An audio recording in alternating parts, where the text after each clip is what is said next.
Assalamualaikum warahmatullahi wabarakatuh. Perkenalkan, nama saya Dr. Devi Artami Susetyati, spesialis kulit dan kelamin konsultan. Saya sehari-hari berpraktek di Rumah Sakit AMC Muhammadiyah Yogyakarta. Selamat siang Sobat Sehat Rumah Sakit AMC Muhammadiyah Yogyakarta. Marilah pada hari Minggu siang yang berbahagia ini kita mendengarkan materi saya tentang keputihan yang merasakan hubungan percintaan. Oke, keputihan, apa sih itu keputihan? Pasti banyak diantara kita kaum hawa kadang-kadang sering merasakan itu ada keputihan seperti itu ya. Jadi keputihan kalau di bahasa medis itu discharge, itu keluarnya cairan keputihan yang berlebihan dari kemaluan perempuan. Bisa gatal dan juga bisa tidak gatal sama sekali. Keputihan itu bisa disertai dengan adanya radang dinding vagina atau radang dinding leher rahim atau bahkan keduanya. Susah sebenarnya untuk membedakan keputihan berasal dari mana, dari dinding vagina atau dari leher rahim kalau kita tidak memeriksa dengan alat yang namanya spekulum. Seperti tampak pada gambar di slide yang di pojok kanan bawah itu namanya alat spekulum. Kemudian keputihan sendiri pada perempuan itu bisa normal atau fisiologis ya, biasanya pada ibu hamil, kemudian dalam variasi siklus mens, mau menstruasi, setelah menstruasi, atau pertengahan masa pas pada waktu subur ya. Atau kemudian kalau misalnya lagi terangsang itu juga bisa sedikit keluar cairan keputihan bening gitu. Bisa juga keputihan itu patologis ya. Patologis itu yang abnormal, tidak normal ya. Itu bisa berasal dari bagian vulva perempuan, uretra, vagina, atau serviks itu leher rahim ya.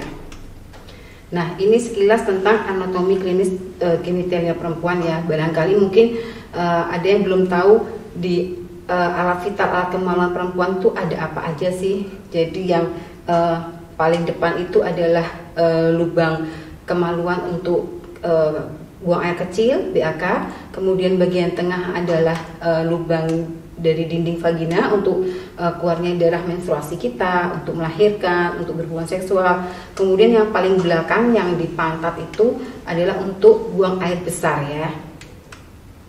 Kemudian perkembangan anatomi genitalia perempuan ya. Jadi kalau masih baru lahir seperti itu, dia belum dikondisikan untuk menerima hubungan seksual. Jadi transisi zone-nya dia masih terekspos ya. Kita lihat di gambar yang paling kanan itu perbedaan antara ketika baru lahir dan pubertas dan ketika sudah dewasa, adult, dia lebih aman. Dia transisi zone-nya sudah fix, jadi dia sudah siap untuk menerima hubungan seksual. Makanya di undang-undang pernikahan itu ada maksudnya kenapa di atas 19-20 tahun, karena ketika itu adalah transisi zone dari serviks ini sudah siap untuk menerima hubungan seksual. Kemudian kita sekilas belajar tentang keputihan karena jamur ya. Ini yang paling banyak ya. Kalau di bahasa medis namanya adalah candidiasis vulvovaginalis ya.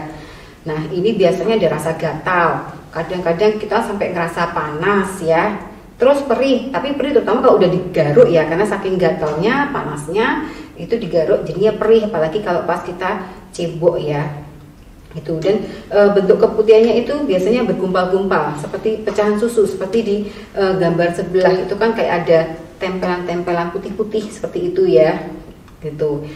Nah, keputihan karena jamur ini sebenarnya bisa fisiologis atau normal, biasanya terjadi pada waktu hormonal pas hamil atau pas seperti di slide awal tadi kalau kita pas menjelang mens atau sesudah mens gitu ya.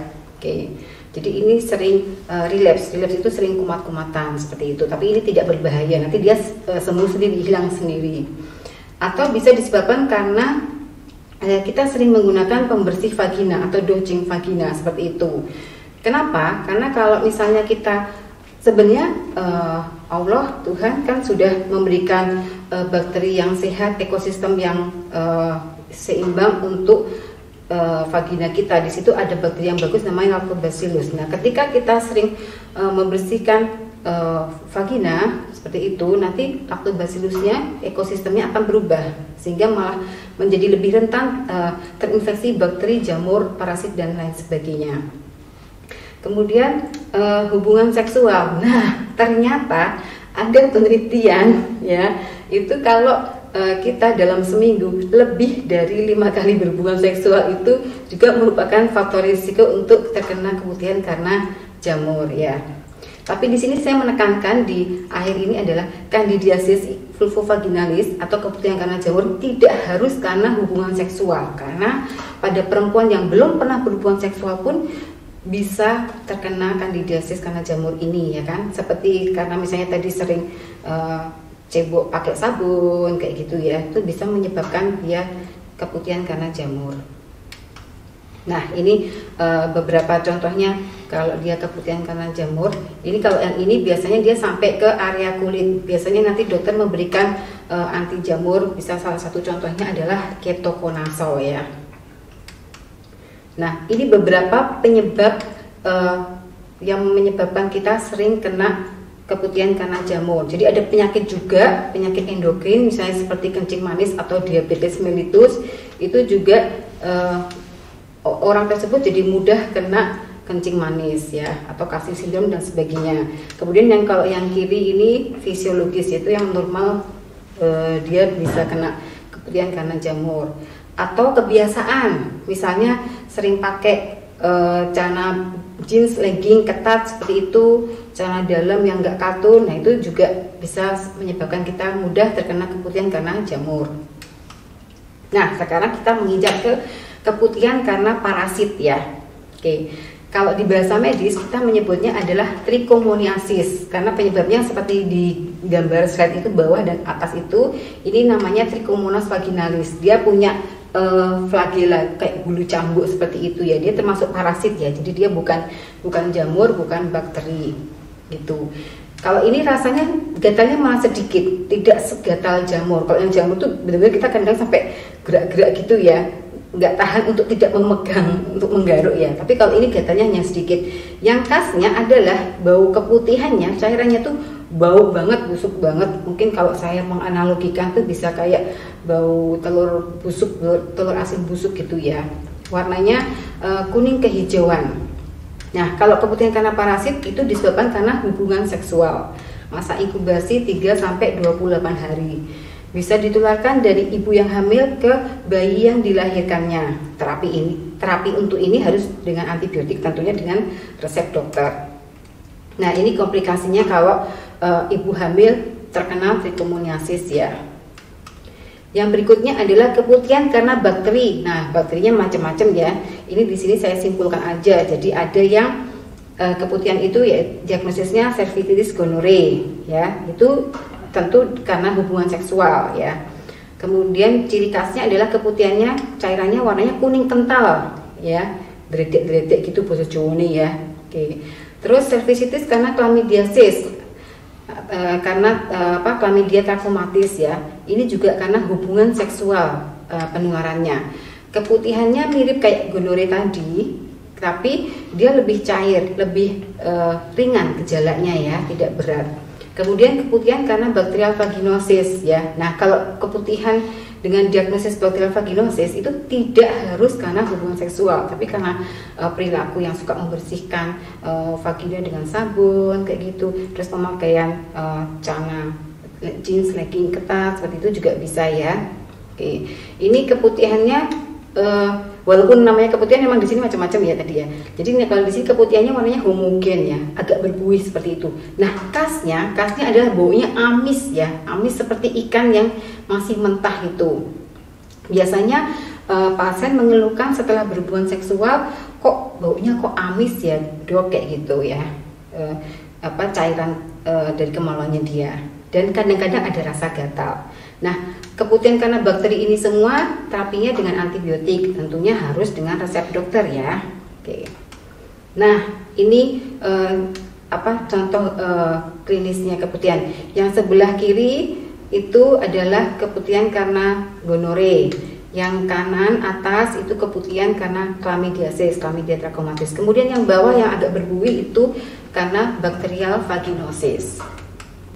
Oke, sekarang komplikasi-komplikasinya keputihan karena bakteri pada perempuan bisa penyakit radang panggul atau pelvic inflammatory disease ya. Oke, nanti kalau ada PID nanti resikonya adalah bisa terjadi kehamilan ektopik. Kehamilan ektopik itu adalah yang kanan atas. Jadi harusnya si janin itu ada di rahim di bagian tengah ini, tapi dia ada di tuba fallopian salurannya ya. Itu namanya kehamilan ektopik, kehamilan yang tempatnya tidak di tempat seharusnya tidak di rahim. Kemudian kista Bartholin atau Bartholinitis. Jadi di bagian dekat labium minus kita kan ada kelenjar Bartholin untuk pelumas ketika berhubungan seksual. Nah itu dia meradang ya, Bartholinitis. Kemudian bisa juga infertilitas ya. Dan ujung-ujungnya sih kalau udah sering banget kena penyakit kelamin bisa menuju ke HIV/AIDS. Nah, yang perlu kita lakukan atau yang tidak boleh kita lakukan do and don'ts di sini adalah, yang perlu kita lakukan adalah kalau kita buang air besar bagi perempuan, nah ini agak susah nih. Ingat, perhatikan ketika kita cebok itu harus selalu arahnya dari depan ke belakang, tidak boleh bolak-balik. Jadi pokoknya diingat kotoran itu bahasa medisnya feses tidak boleh naik ke atas ke vagina ya. Jadi harus satu arah ke belakang. Kemudian celana dalam itu yang bagus yang katun ya, nggak perlu yang berenda-renda seperti ini G-string kayak gitu ya. Tapi katun biasa malah banyak yang murah ya. Kemudian rambut pubis itu perlu agak dikurangi ya. Kalau misalnya mau pilih cukur ya, pakailah foam gel gitu biar tidak mudah terkena folikulitis atau radang pada folikel rambut. Oke, kemudian rajin-rajinlah untuk periksa cek ya atau pap smear ya. Bisa pap smear di sini yang kanan atas atau bisa IVA test. Kalau IVA test dia untuk memeriksa apakah ada kutil kelamin ya kan. Oke. Kemudian lakukanlah hubungan seksual yang sehat, safe sex ya. Kita suka melakukan hubungan seksual tapi kita kan pasti takut akan penyakitnya ya kan. Oke. Kemudian ini mungkin buat yang sudah sering melahirkan, kita perlu senam Kegel, biar dinding-dinding di penyangga vagina itu tetap kencang ya. Oke. Yang don'ts-nya, jangannya, itu ratus vagina, ini contoh kiri atas ya. Mungkin maksudnya biar kemaluan kita wangi kali ya, kalau dicium wangi ya, sampai radius 1 km mungkin, jadi biar alat kemaluan kita wangi. Itu sebenarnya malah nggak baik karena akan merusak ekosistem di dalam dinding vagina kita. Si lactobacillus akan mati ya. Terus parfum ya, jadi maksudnya jangan cebok-cebok atau pakai parfum-parfum di situ karena sama merusak ekosistem. Ini juga yang contohnya kanan atas adalah doceng ya. Doceng itu juga jadi dia bisa merusak ekosistem vagina. Kemudian juga jangan mencuci lorong dinding vagina dengan pasta gigi dan sikat gigi. Jangan salah ya, ada loh yang seperti ini loh. Setelah berhubungan seksual kemudian dinding vaginanya disikat gigi itu ada. Jadi nggak cuma mulut atas yang sikat gigi, mulut bawah pun ada orang yang sikat gigi ya. Jadi wangi nanti. Kemudian kalau misalnya mungkin kesulitan kan kalau berhubungan seksual yang bagus kan harus ada pelumasnya ya. Kalau enggak nanti kalau kering itu kan malah sakit, nyeri di perempuannya dan nanti malah resiko untuk mudah kena infeksi menular seksual. Jadi kalau misalnya kering jangan memakai pelumas yang minyak bayi, baby oil jangan, dan jangan juga yang mengandung petroleum gel jangan. Tapi beli yang memang gel, silikon gel, gel untuk USG itu lebih aman. Di apotek di mana-mana ada itu. Oke. Sebagai simpulan di sini terakhir slide saya adalah yang pertama, jaga kelembapan misfi kita, alat kemaluan kita ya. Yang kedua, memang kita harus menjaga kelembapan kebersihan, tapi ya jangan berlebihan, terus pakai sabun wangi, pakai di sikat gigi ya. Jadi membersihkannya ya seperlunya gitu ya, maksudnya yang baik aja ya. Oke. Kemudian lakukan hubungan seks yang sehat sesuai dengan ABC, abstinensi, be faithful, dan kondom. Oke. Sekian presentasi dari saya, semoga bermanfaat bagi sobat sehat Rumah Sakit AMC Muhammadiyah Yogyakarta. Wassalamualaikum warahmatullahi wabarakatuh.